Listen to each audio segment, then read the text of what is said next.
সচ্চিদানন্দ বিগ্রহ আদি শ্রী গোবিন্দ আমার সর্বকারণে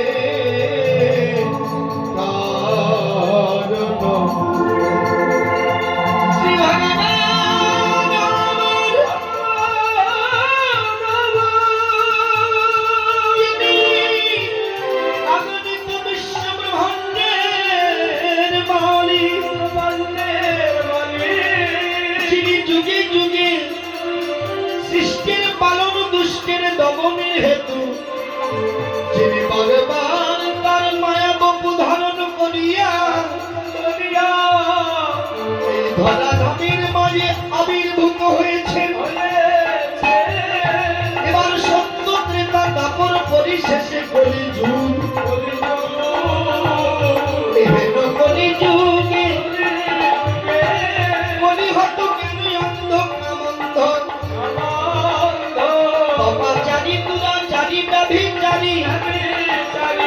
কৃষ্ণ বহির ভোলা জীবীকে উদ্ধার করবার প্রত্যাশায় কোন যুগে কোন অবতারে ধন জগতের মাঝে কখনো বিতরণ করা হয়নি। যা ছিল অনার্পিত সেই অনার্পিত ধন ভগবান জীবের দ্বারে দ্বারে বিতরণ করেছে।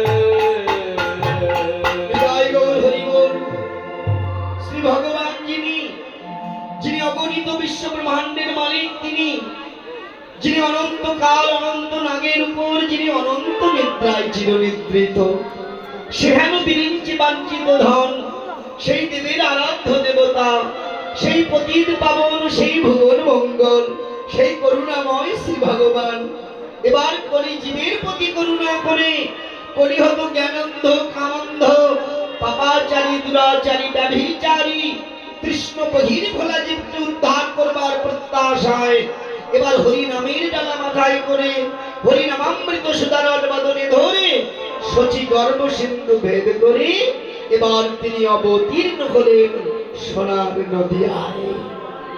ইমাম ধন্য এই কলিযুগ, ধন্য কলির জীব, ধন্য কলির নাম, যে নামে সমস্ত পৃথিবী আজ উদ্ভাসিত। সত্যি মা, আমার গৌর হরি যদি না আসতো সেই গোলকের সঞ্চিত ধন সেই প্রেম ভক্তি রস কোথায় পেতাম আমরা? কি বাবা, তাহলে আমাদের মতো সৌভাগ্যবান জগতে আর কজন হতে পারে বলুন, যে কলিতে আমরা জন্মগ্রহণ করেছি। এই জন্য কলি যুগ ধন্য, কলির জীব ধন্য, কলির অবতার ধন্য, কলির নাম ধন্য, যে কলিতে আমার প্রেমের ঠাকুর এসেছেন, যিনি অনার্পিত চরিণ চিরাগ, যা অর্পিত হয়নি কোন যুগে, সেই প্রেমধান তিনি জীবের দ্বারে দ্বারে হাতে ধরে পায়ে ধরে বিতরণ করেছেন। কত বড় করুণার অবতার জানেন? যে হরিনাম নিতে চাইনি প্রভু তাকেও কৃপা করেছেন।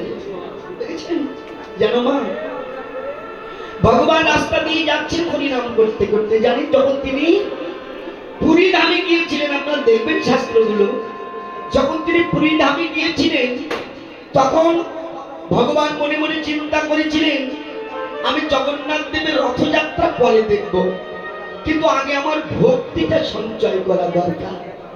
তাই তিনি সর্বপ্রথম দক্ষিণ ভারত পর্যটনে গিয়েছিলেন। কেন জানেন? এই দক্ষিণ ভারতে আমাদের সনাতন ধর্মের যে 4 জন বৈষ্ণব আচার্য এসেছিলেন, এই দক্ষিণ ভারত থেকেই তাদের আবির্ভাব ঘটেছে। এই জন্য তিনি দক্ষিণ ভারত আগে পর্যটন করতে গিয়েছিলেন। তো তিনি যখন যাচ্ছিলেন, যেতে যেতে অকস্মাৎ দেখলেন একজন ব্রাহ্মণ বৈষ্ণব তিনি বসে বসে শ্রীমদ্ ভগবত গীতা পাঠ করছেন। তো তিনি লেখাপড়া ভালো জানতেন না, এই জন্য গীতা পাঠ করতে তার অনেক ভুল ভাল হতো। এই জন্য গ্রাম প্রতিবেশী যারা তাকে অনেক আন কথা বলতো যে বেটা পড়তে জানে না, আবার পড়তেও জানে না। কিন্তু কে শুনে কার কথা? ভক্তি যার হয়ে গেছে তার আচার নিষ্ঠার দরকার হয় না, তার মন্ত্রতন্ত্রের দরকার হয় না। একমাত্র ভক্তি হয়ে গেলেই ভগবানের কৃপা সে লাভ করতে পারে। জানেন, তিনি গীতা পাঠ করছেন আর চোখের জলে তার বহির বাস ভিজে যাচ্ছে। ভক্তের এই সাত্ত্বিক ভাব দর্শন করে ভগবান আর স্থির থাকতে পারেনি। জানেন, ভক্তের সম্মুখে যে দাঁড়ালেন, চাতক পাখির মতো ভক্তের পদনীর ওই অমৃত রস আস্বাদন করতে লাগলেন আমার প্রভু।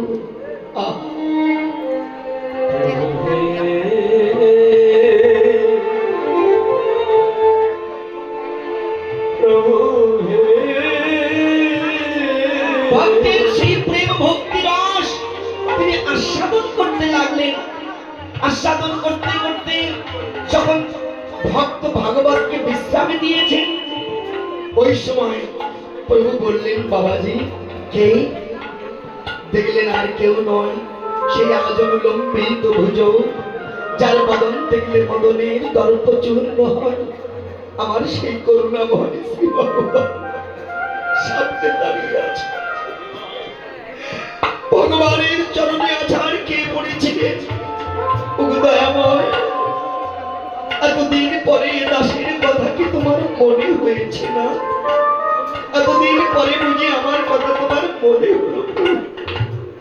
ভগবান ডেকে বলল, বাবাজি তোমার ভক্তি, তোমার প্রেম আমি থাকতে পারিনি, আমি তোমার কাছে ছুটে এসেছি।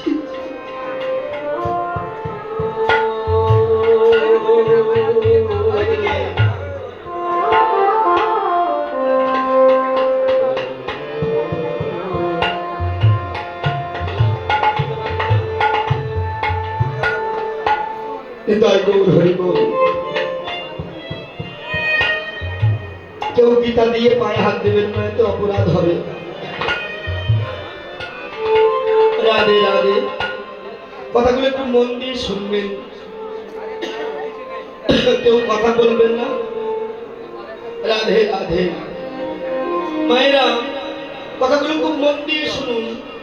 প্রভু ডেকে বলল, বাবাজি তোমার প্রেম, তোমার ভক্তি আমি থাকতে পারিনি, আমি তোমার কাছে ছুটে এসেছি।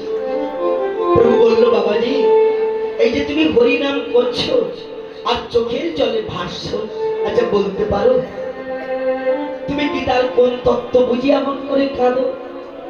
দেখেছেন?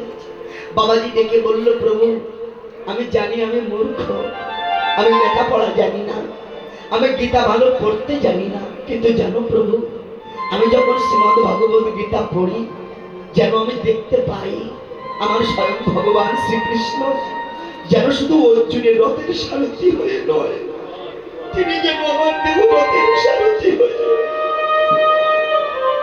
তিনি আমার হৃদয়ে মাঝে মাঝে বসে